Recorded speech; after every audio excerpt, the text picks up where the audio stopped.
Let's get into it.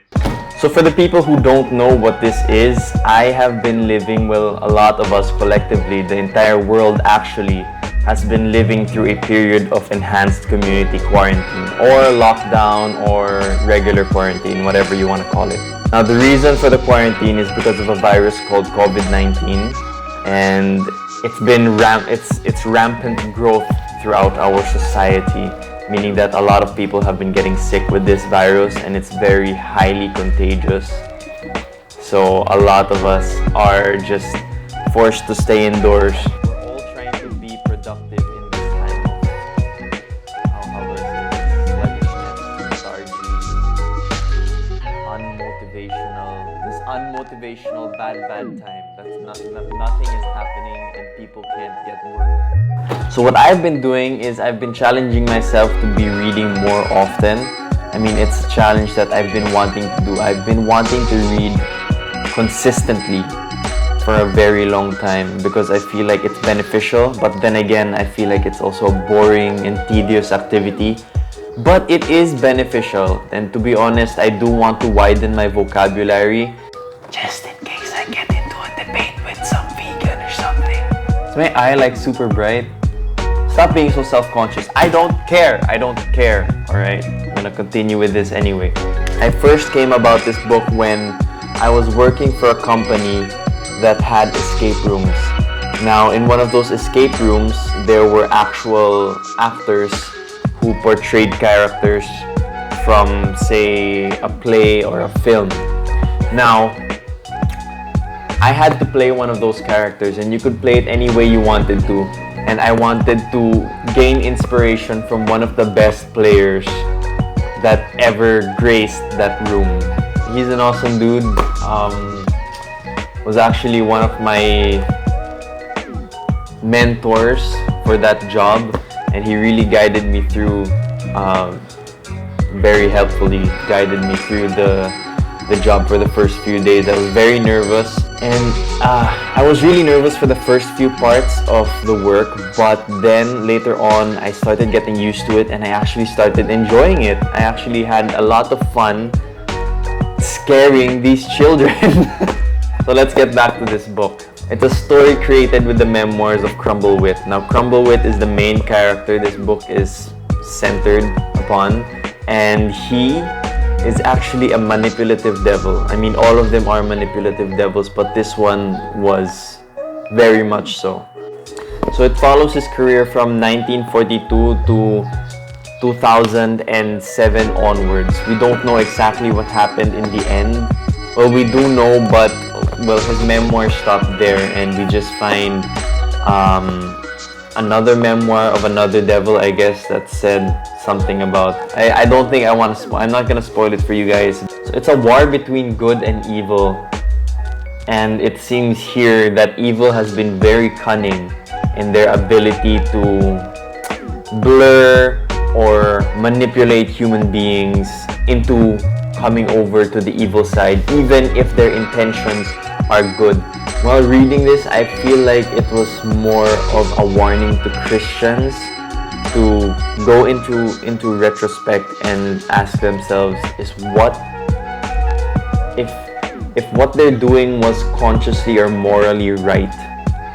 Like saying, what are your motivations for doing the things that you're doing, even if it's something that's like going to church, preaching to a congregation, raising money for church.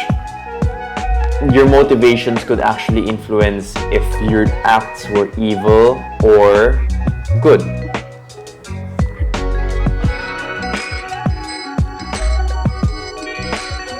So if you like manipulation, conspiracy, manipulating and just duping others in general, this is a book that I'd actually recommend you guys to read. It feels like a combination of 40 Laws of Power and the Screwtape Letters. It's actually in the tradition of the Screwtape Letters, which is the book that my mentor from that escape room thing was reading at the time, or had read and turned into an influence or inspiration for his character at the time. Like reading back on some of the things that I've underlined, it also feels like Art of War in a way, because then there are just snippets of strategies that you could perhaps use in your real life situations. I'm not saying that this isn't real life. I mean, I'm pretty sure it's fiction, right? That's under fiction for sure. But I mean, to think that if there is actually a devil, like for, let's say on the basis that this book is a legitimate book, that somebody found memoirs by some devil and it's all accurate, then if there is a devil waging war against a god and there's good, then that means there is a god, right? And there is a heaven and there is a hell, and there's a punishment for those who have sinned. So this feels more like it's against what it's promoting, and it's the manipulation of human beings into evil. But then if I know that there is an evil, there must be a good. So then this book sort of becomes like a Bible in a way, or not really a Bible, more like that dove that comes back, more like that bird that comes back to the ship of Abe. Abe is the guy who built the ship, right? Is it right? That to save 2 of each kind of animal, right? Was it Abe? I think it's Abe, right? That guy who built the ship. Anyway, yeah, so I feel like that's that sort of moment where you know, okay, it exists. Like they say land exists, and then this is like, okay, God exists and evil exists. So both of those things sort of complement each other because they can't exist without one another. I don't know, because it's like tasting bitter food and sweet food. Like, oh, I dislike the taste of bitter food, but I enjoy the sweetness of sweet food, right? But then again, you know, the sweetness usually comes with calories. That doesn't really matter right now. See, my mind is just flying away and stuff. Here are some of the words that I actually learned from the book. Histrionic is a word that describes somebody who is theatrically explaining something. Am I right? I might be giving you guys the wrong information. I have to take another look. No, I just wrote it down. I didn't put the definition. And then there is tub thumping, which is somebody expressing their opinion in a theatrical or maybe violent kind of way. There is suppression versus repression. Suppression is acknowledging that you have a longing for something, or acknowledging that something exists, but then suppressing it, like stopping it or not entertaining it. And there is repression, where you do not acknowledge that it exists at all, but you know it's still there. Arbiter is a word that is used to say you are sort of like the judge and jury of your own decisions in your life. Like if you are your own arbiter, you're the judge and jury of your own sort of destiny or decisions. Facile is I don't know how you pronounce this exactly, but I wrote it down as F-A-C-I-L-E. Facile is a word that you use to describe something that is easily done. So I hope in the future that I will be able to use these words. I actually wrote them down on the front of the book. That's how I am with books. I don't really care much. I just write down whatever. I underline things and I encircle things. It makes me feel more, how do I say this? More connected to the content of the book. So if ever I read this again, I will be able to check out what I did, like encircle or underline, and feel like, hey, maybe I have a different perspective on things this time. So with this, actually these words over here, I'm probably not going to be coming back to this book for a while, so I'm going to write them down elsewhere where I can see them, maybe near my computer or maybe on a piece of paper taped to the wall next to my computer or wherever I am usually. Like that's going to be right there on that bench, workout bench over there. So maybe something like that. If you see something a lot of times, pretty soon it becomes real to you. You'll see there's a right over there. That's actually money taped to the ceiling.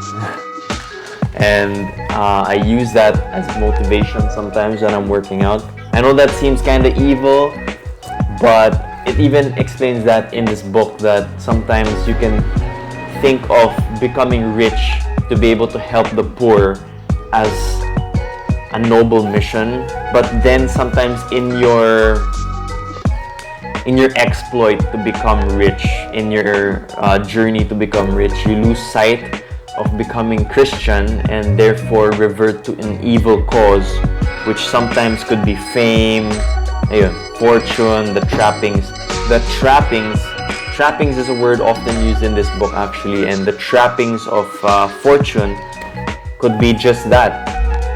How can you justify going on a week-long vacation or a month-long vacation in the best hotel rooms, having the best cooking, beautiful cars, beautiful houses, gambling your money away when there are people who are poor and suffering with what little they have? Then again, you try to think about, hey, the world itself needs money to run, and for money to be fair, people have to be able to work for what they want in life. There's something actually Rick Riordan also mentioned, and it is that the world is fair. And that means everybody has to work for what they want to have in life. Something along those lines, but basically that's the gist of it. So if something is to be fair, if the world is fair and people have to work for what they want all their lives, then how about those people who are born in circumstances that aren't fair? You know, some people are born with illnesses or born in poverty-stricken areas. Then again, there's that idea that we can use these places where we are born or these situations as opportunities.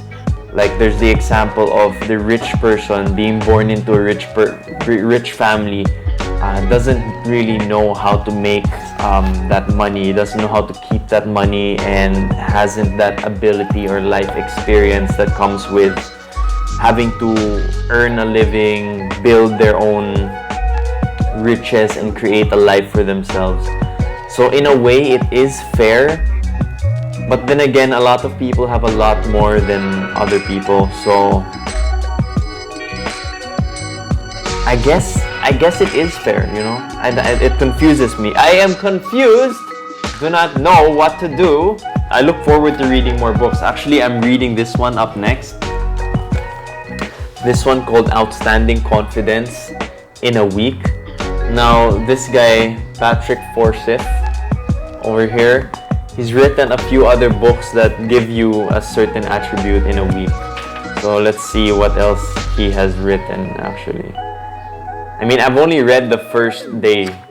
So I've only read Sunday. It is actually Sunday today when I'm recording this. I'll probably be uploading this on Monday.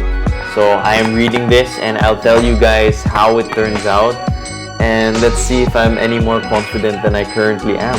So that's gonna be something to look forward to. And I guess that's all for today. Like this video, subscribe if you haven't already, hit that bell notifications. Hit those bell notifications so that you can see more of this kind of content.